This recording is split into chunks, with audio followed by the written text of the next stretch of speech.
welcome to all of you. My name is Heather Altman. I'm the assistant curator here for Native American and non-Western art. This is an exhibition, Hopituy, which I know that's not right, is it? Hopituy. Say it. Hopituy.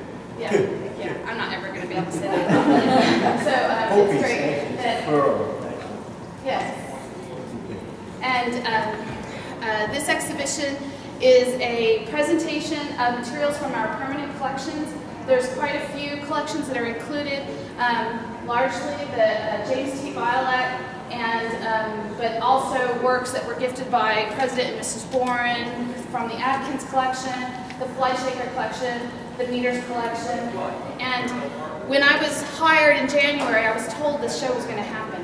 But I'm a Choctaw girl from Oklahoma, and I don't really know that much about Hopi. In fact, I don't know anything.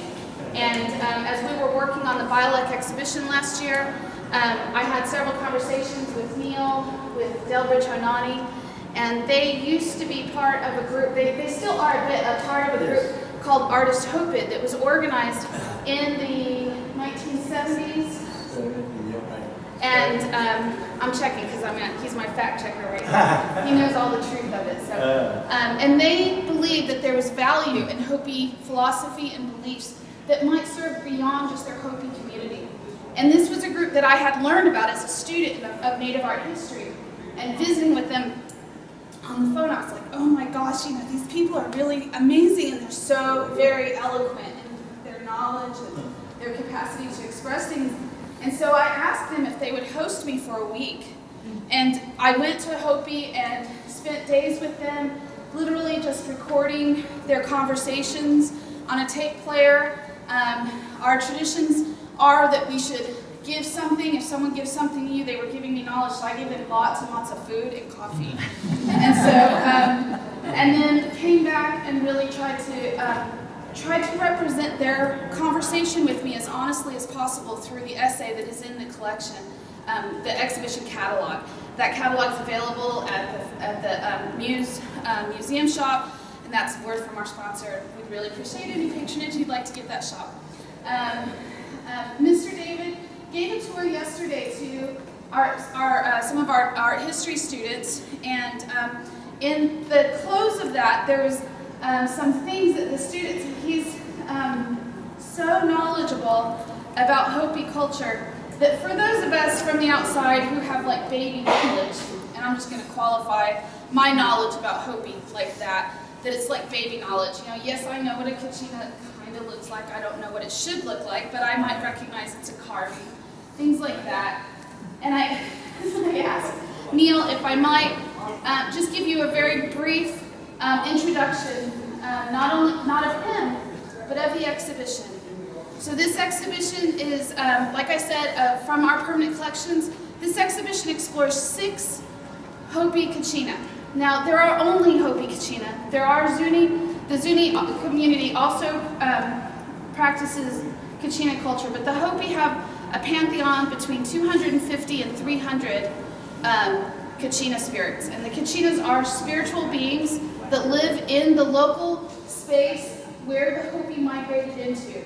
And when the Hopi came to the place where they live now, which is in northeastern Arizona, when they arrived, they didn't practice kachina culture. They had a different belief system, and they were having trouble living in this place, which, as agricultural people, this place only receives between 5 and 10 inches of rain. So that's, for us in Oklahoma, we can get that in a single week. We've done that a couple times this year already. And but they live on that 5 to 10 inches of rain, growing all the crops, all the corn, the gourds, the various watermelons, plants that they used to live with, and they use in their ceremonies. This exhibition explores 6 of those kachina, and it explores them in a manner that allows you to look at the protocol that's prescribed by their traditions, but also how each artist might exercise some artistic license. And it's important to understand that when the kachinas come as spiritual beings, the Hopi people provide to them materials in which to live. And those things are sometimes called masks, but more properly by the Hopi community, they're called friends. And during the dances and the ceremonies, the Hopi people care for these friends in a manner of recognizing that the objects, the tangible objects, give a tangible presence to these spirit beings within their community for the 6 months that they visit. It's important to understand that while they look like masks to those of us from the outside, those of us with the baby knowledge, that these objects are alive, that they are more than just a sacrament necessarily of something, but they hold that spirit within them. And with that being said, I'm going to hand it over to you. Did I need to forget anything? No. All right, then I'll get out of the way. Well, you did my speech already. No, shut up. I hate to repeat it. But I'm Mr. here Neil today David. from the Hopi world, Arizona, First Mesa, known as Block also. But like I said, she explained everything already. But these spirits we call, well, they're spirits, and we grow up into this tradition. And they're not, like you said, not masked, but they're really, I believe they're real. They're real spirits that carry us along through our life. See, we impersonate them, but still, when you do it, you become this particular spirit. So they're live beings as far as I'm concerned, because once we built this, we give them life actually, and each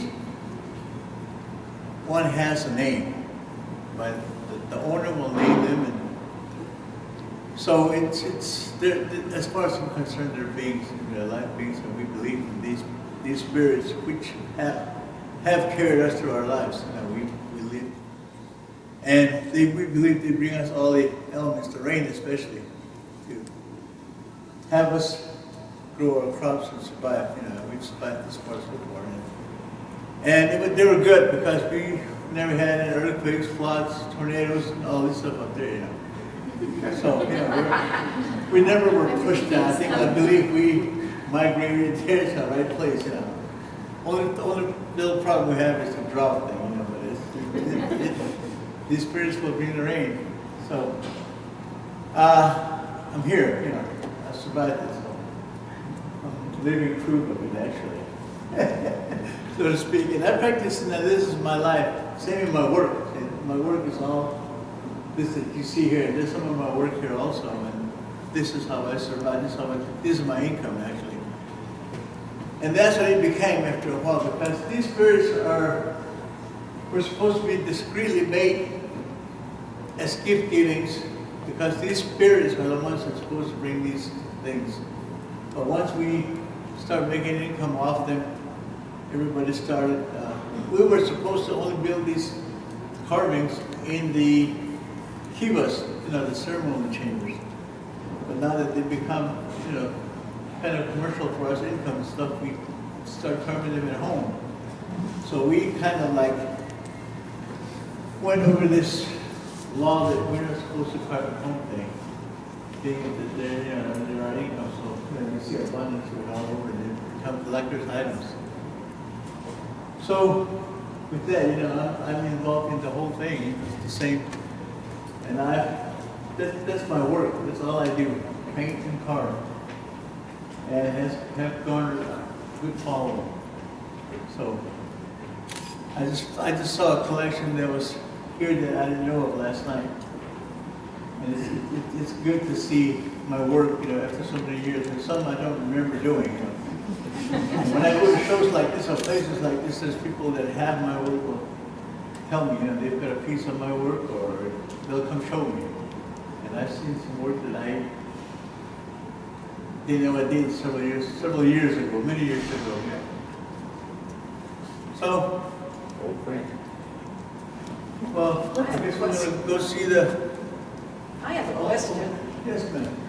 You made the dolls. Yes.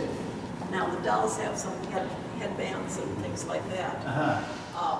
When people perform those, or the spirits perform those, Right. do you make those? Oh, yes.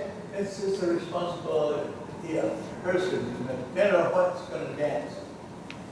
Although if you can't do it, there's always your godfather or uncle who you would ask to do this for you. Okay? So each of these, I like to call them masks. You know, when they're made for a person, this person will name it and own it, and it becomes his personal friend. And that's how we would call them. So whatever that they're going to dance for, you know, like each set just will build it for them. And then that particular piece is used over and over again. You know, once you build it, you might dance it again the next year or whatever. You have it already. Same with the eyes, nose, mouth, ears pieces, you know. So it's always, everybody would build their own, you know, mouth, ears, and nose, and keep it. And the mask itself, some are built and made permanent. Meaning, you should put the mask, the horn, the eyes, and stuff, and it stays that way. Or whomever else that wants to, person in particular, is fixed. They just ask the owner and he'll loan it to you. But the others, they're interchangeable. The case mask, you can just scrape the paint off and paint another kitchen, and then let's put there whatever eye, ear, whatever needs going there. And it becomes that one again. So it's actually one or two that you would have. Two actually, because you want one the whole case and then one just the front case. And they're interchangeable, but they are beings which we name them. You know.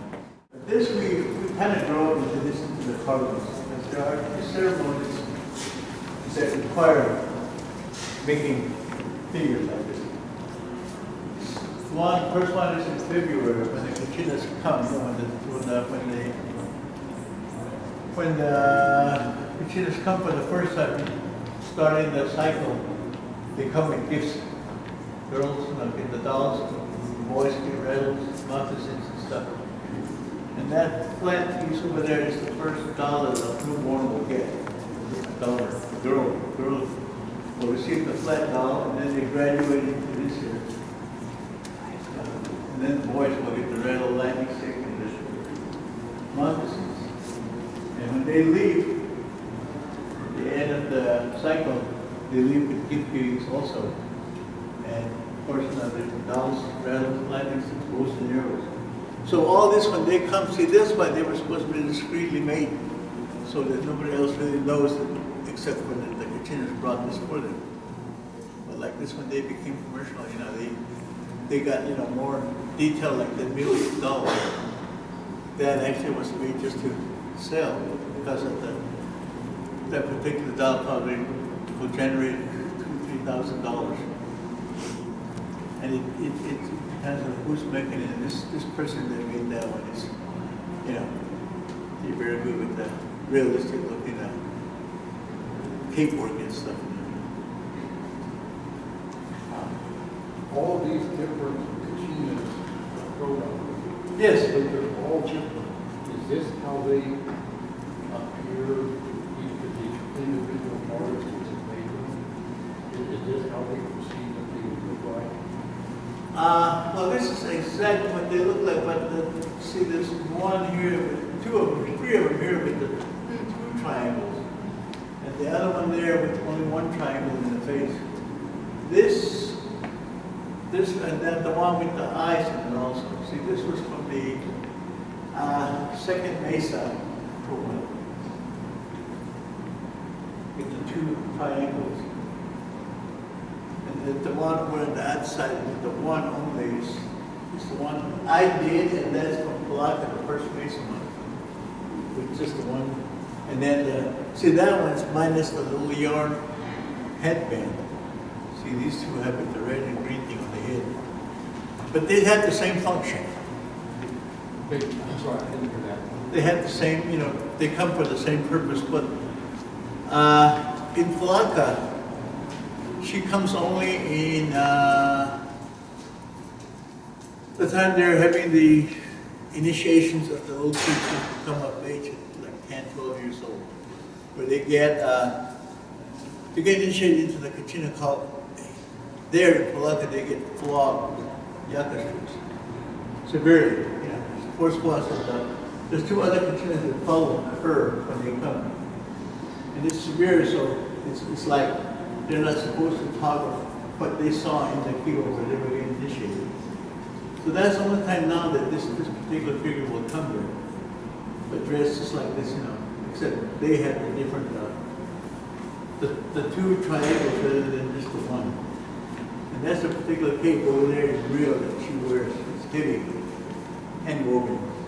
That's the cape, that's there. Do most of the kachinas differ from first to the second makeup and the details of their Well, basically the dress part is basically the same, but it's the face of them, they differ. But is like that here. common? Yeah. Yeah, that's a Because that's the way they would speak this with the eyes on it. But the one I did on this other end don't have the little white. Yeah, but that holds for all the different kachinas. That there are some amazing differences. Yes, when you see one like that, and they would have some fluffs at the end of each feather, white fluffs on the thing, where the first person don't have that. But again, she comes for the same reason, she's a mother. Well, there she's a mother of the two people that initiate the kids into the change hall. Okay, all pro mothers would have these feathers out here. Right. Okay. Well, that's why they call, how they represent the crow mother. See, the word, the Hopi name for it, I was nasumta. And when you're nasumta, that actually means the hair is tied in this little coral thing on the side of your head. It's the girl's head dress. But being it that the feather is tied here, it's not really, it's because of where the corals is placed, on the girl, and the wings is placed that they decided to call it. But it basically, literally, it says crow wing tied to the head, exactly what this means. Almost nasumta. Nasuma with a crow. Crow wing tied to, so to speak, yeah. So, but I don't know where they get the mother thing because it's a female figure, I guess that's what it is. But she Crow comes mother. before the floggers. Man. She comes before the floggers. No, she brings them. That's the Brings mother. them. Yeah, that's the mother. Brings She them. comes over at Palaka comes from the place they get dressed and they come running into the plaza and up and then into the kiva where the kids are waiting. It's now, like I say, that's the only time she would show up in Palaka now. There was another function, it's a parade where she leads them also in there, but that parade thing hasn't been done in many years. So now that these ones there, but the other villages, they still have that parade. So they come like twice, I think, whereas she comes only once with but she does still come. Once in a cycle. Right. And how long is the cycle? And, well, the Kachina cycle starts in February, so it ends in July. And then it starts again the next year. Next year, yeah. After July, it's the Kachinas have gone back, and then we start into the social women's society doings. And this is a yearly thing, so it's song and dance, Kachinas, social, whatever, year round. And this is called the Angatsina, meaning the long hair. So literally in the Hopi means the long hair Kachina. And there's like 4 or 5 different ones, different long hair Kachinas. And the Zunis dance this particular dance a lot also. A lot of them depicted there. See, there's in paintings also, and there, yeah. So it's a favorite Kachina. Very simple, but very favorite. And this one, this one's depicting the long hair again, along with the sun Kachina. That's the sun Kachina. Here's the guy that comes at the beginning of the Kachina cycle. He's the first masked Kachina that will appear. This Ahila is called. And that's Michael Kabowie. Okay. Well, this depicts the home dance. The last of the Kachina cycle. These here are called, these guys wear the cloth mask, and being it that they're painted in red mud, they dot their mud heads. They're sort of they're basically the chorus for dances that dance vigorously for you. You can't sing and dance, you know, it's hard, so they need to have somebody sing for them and then, you know, for them in order to dance. So these are the dancers here, and this is the chorus. And then, of course, there are clowns also too. You know, they play the clown part. And the funny part is their dialogue, their voice. And you can't see any expression in their face like you would see the other clowns without the mask. So there's some more bunnyheads here. And this is depicting the cycle there, the Kachina cycle thing I was talking about. And we started with that is an inseparable part of the prayer feeding ceremony. Then it goes to the daily life of the people, the Hopi people, and then there is the social dance. The social dance is boys and girls dancing without, you know, without the mask. These are girls here without the mask. The butterfly girl and the animal girl, and of course there's the home dance. The snake dance follows after the home dance. Then into the social dances of the boy and girls. Yeah, this guy is the priest, the rain priest. You know, he's shooting out or setting out the rainbow there, and him also see coming out of the rain cloud. And this actually is the rain cloud here with 4 different colors, and then that's the rain cloud, black and white, right? So, and then this, of course, is the sun there in the middle. Is this kind of like a medicine wheel? Well, yeah, in a way, it is. It's really not a wheel, but it depicts the cycle of the 4 cycles within the Kachina to the social dances. Round and round thing, you know. So right, we're going to be going into, well, right now we're in the social women's society dances. The Kachinas have gone. My head is a universal Kachina, really. This particular head, you can, you know, dress this, whatever Kachina with this one-headed Kachina, and so he's the main Kachina, actually. You know, he's a Kachina of Kachinas all. You can dress him and dress up like, you know, maybe,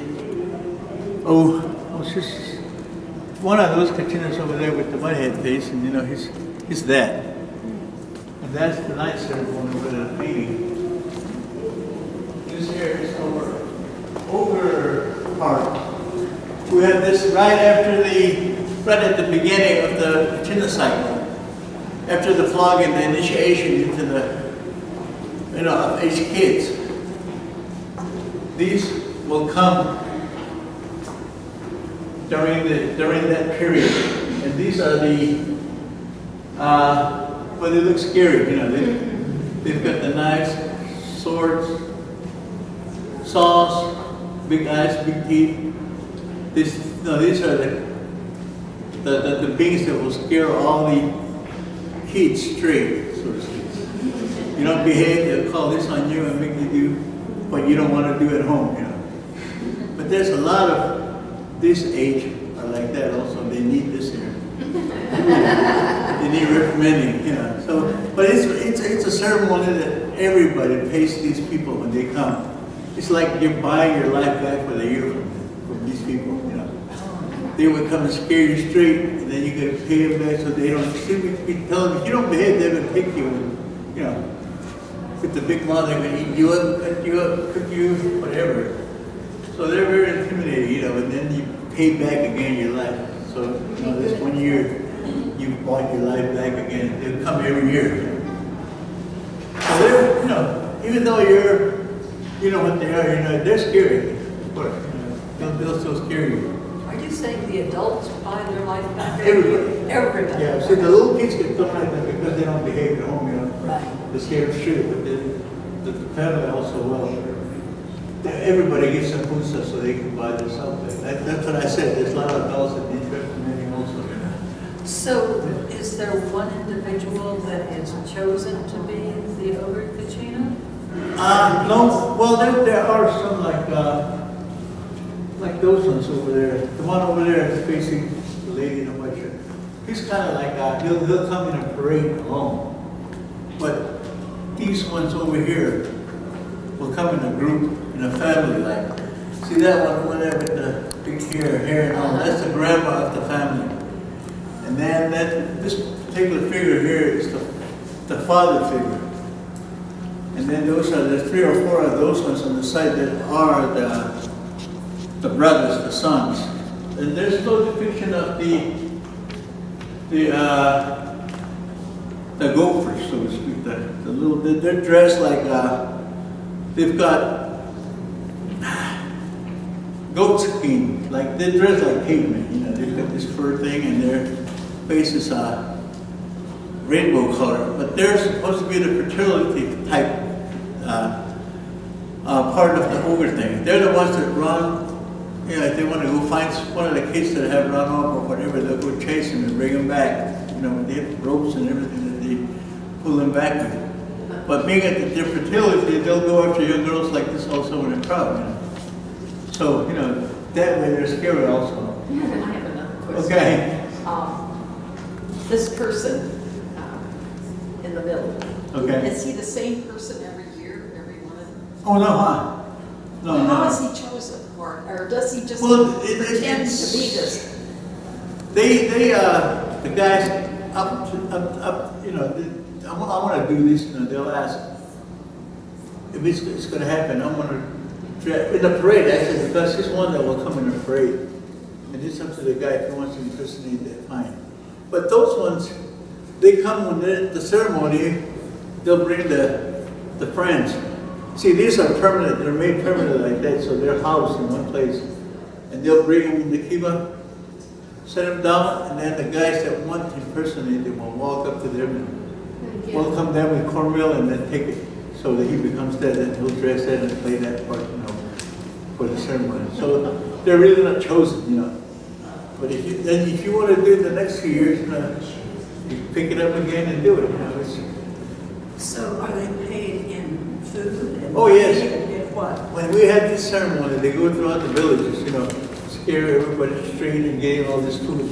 So at the end of the ceremony, the kiva is full of food, you know, all kind of baked goods and canned goods and meat and stuff, and then the congregation in there divides all that food, you know. Everybody gets a piece of it in that kiva. Then, that very same night in Palaka, we do the bean dance. And that's the dance for the kids that had just got initiated 3 days ago. You know, when the crew mother came. It's a dance for them, especially because that's when we show those newly initiated. It's us impersonating these kids. We'll dress completely like this without the headgear. And some that are really into it, well, you know, it surprises them a lot when you walk in and your brother or someone that's walking in a custom like that. And that's how they find out, you know, that they're impersonating. But regardless, once you get initiated, still, distance will still scare you. And then, and it's like, it's a tradition. People, these beings are respected a lot, you know. Even though, I don't know who's impersonating this particular kachina in the plaza, I don't recognize him as him, you know. I recognize him as this kachina being. And that we grow up all into that. So they are very, you know, especially, these are all names somehow, but we just don't really, whoever built them, whenever, you know, they've been used over and over and over. And after a while, you're going to repair them a little bit, but the ceremony is still going on every year, you know. But that is a social dance for the girls. Those are, you know, real girls. But every kachina girl that's impersonated, they're all men. Like them people there. So women never wear the kachina? No, they never really wear the mask because that's why, you know, it's the men that will do it. There is a select, I think, well, up to now, in Palaka, there's one lady that's still allowed to do that. There were several, you know.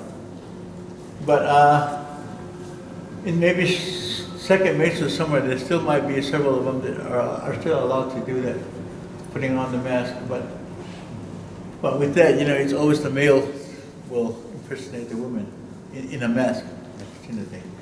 You know, I did not realize, when I think of Hopi, I think of all the different villages practicing the same traditions, but I'm learning that, like the Rio Grande Puebloans, they're all different, even though they Oh, share yeah. many things. Yeah, they're similar, like Zuni, you know, they've got their own set times and whenever they come, you know, it's almost in the same cycle though. But they are, you know, they're all, well, we consider them in Hopi all China, but they have certain time, but it's the same cycle, same time we have all these ceremonies. Is there any reason why women aren't allowed to wear? Let's see, because they're women. Because they're, but you know, it's more of a male thing because there's a ceremony where the women, again, are not allowed to practice the prayer feather tying thing. See, they're not allowed to ever tie the prayer feathers. I don't know if they have any prayer feathers in there We have no anywhere. prayer feathers in here. Nothing. No. But we use the turkey, eagle, hawk feathers for this particular thing. And see that, what I'm talking about, the prayer feather, the eagle feather is combined with the yellow walrus feather, which gives life to all the containers that we build. And it's applied, it's tied here. This gives him the life and he becomes a being. So, you know, and that's one reason why the women aren't really allowed, except for this certain section of women that were initiated into it. Neil? Huh. I think one of the things that a lot of times from people outside Hopi, they don't understand that while women are not allowed to do certain things, it's not a restriction, it's just that there are gender assigned roles.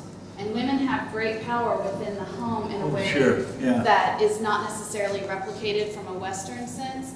And so while women may not wear the fringe or participate at that level in the ceremonies, they are provide other important services to the whole of the ceremony and the community as a whole. Really, women own everything. Of course.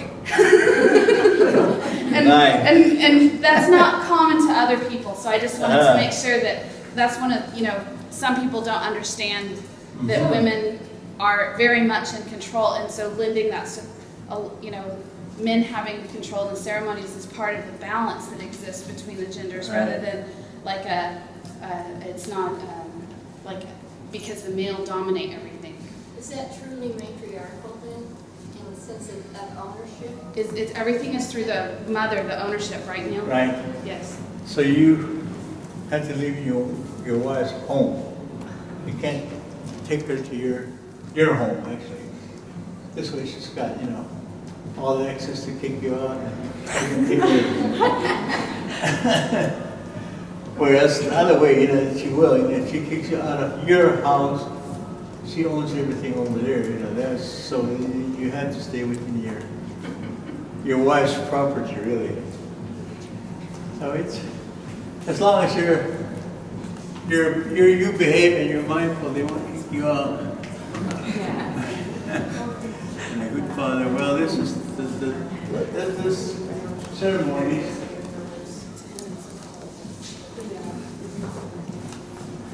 This is the elaborate dew drinking dance. And there is a male, you know, over there in the blue face that will dance with the ladies in a rainbow dance, it's called. How does it serve that the cutlery is so stable? I never see one crack. Do you have to prepare them in any way other than just thorough drying? Well, yeah, basically, you thoroughly dry them. And the way I found out is to dry them with the bark. They have a bark, you know, on the root. Sure. Yeah, so you dry them that way, and then it eliminates the cracking. Do you like to see them up to dry, or just in the sun? In the sun, actually, but the thing is that they dry, it takes a long, depending on the size, because they dry from the outside in. Is it still readily available? These big pieces, the really monumental carvings must start with a rather large piece. Oh, yes, but they're available. I have some, you know, big pieces, but, you know, the market, you know, is Yeah, I understand it's pretty It's not, expensive. it is, and then they sell the wood amongst each other. And of course, the guys that build these big ones, you know, they're $200 for each one. Well, sure. Because when they cut this big one, you know, it runs into the thousand once you do a good job of it. So this is a pretty good piece, except for the headdress had to be put on there, you know, it's a flat piece. Well, they could be carved there, but there's a lot of wood. Well, it's so elaborate. Right, so. It is that's- amazing how much it is done instead of one piece. Sure. Well, yeah, that's one thing that they, see, this is on one piece here, except for the headdress again, probably. But being that the wood is so porous, it's always, almost impossible. It can be done carving the arms extended out like that, but the grain is running this way through it, and it'll pop is easy. So, The wood. the conwood, No, the wood. conwood root. And that's supposedly the traditional wood where all our altar paraphernalia is made with this conwood because, of course, you know, the conwood has the water drawing properties in it, and it's abundant up there, so everything is made with conwood, plus the dolls. Although, there's, you know, some guys that experiment with other woods, like the, let's see, there's one that's pretty close, damn, I can't think of the name, but it's almost like cottonwood. It's got a tighter grain. Poplar and alder are both in the same thing. Yeah. But the cedar, you know, it's soft, but the grain is loose. You can't make any detailed carving and it'll just pop off. But I've experienced with some woods, you know, but it all has to be cottonwood. I haven't tried balsa wood one time, but collectors know what a balsa What's the wood word is. for changes yellow and aspen? Aspen. Yeah, aspen the same thing also. Right. But most of the drum makers use the aspen because the inside is softer. But this is cottonwood. Yeah, this was, yeah, it's cottonwood. Most all the carvings are cottonwood. Is it from the root or is it from the tree? Huh? Did you say it's from the root or from the? Right, the root of the tree. The tree itself could be carved, you know, it's soft enough, but again, you know, with the water drawing properties, cottonwood is supposed to, the root is supposed to be the one that's used. Cottonwoods are aggressive at seeking out water. Seeking water. It's a metaphor that the root provides in relationship to the role that the Kachinas perform for the Hopi in bringing water to them. That metaphor is very important to why they use the root. Plus, I think you mentioned the other day that it is also quite abundant. Right. So it's nice that not only is it important Lot of trees. thoughtfully, it's also fairly easy to access. Uh-huh. Well, to find a good wood, well, you have to walk miles to find a good wood, good dry pieces. Unless you dig a tree out, it takes a while for the wood piece to dry because, like I told the guy, it dries from outside in. So the outside might feel dry, but then you cut into it, and the inner part of it is still, you know, very wet. So it takes like, depending on the size. Big size like this will take at least half a year to dry out completely. And really try not to get it cracked, get it to crack. But once it cracks, the crack will go any further. But there's a lot of carvers who would rather work on a piece that's got no crack in it. It can be repaired, you know, the crack. Did you talk about So- the Neon Kachina? The Neon Kachina, well, we started over there with the Kachinas coming, you know, at the beginning. And this is the one, these are the Kachinas that end the ceremony.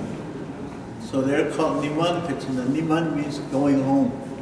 This is the last Kachina ceremony till they come back in February again.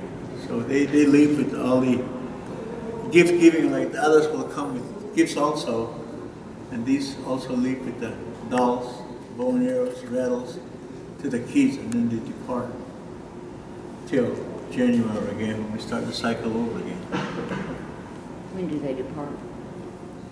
The Niman Kachina. July. Home dance, going home Kachinas. And that's in July, that's the last dance.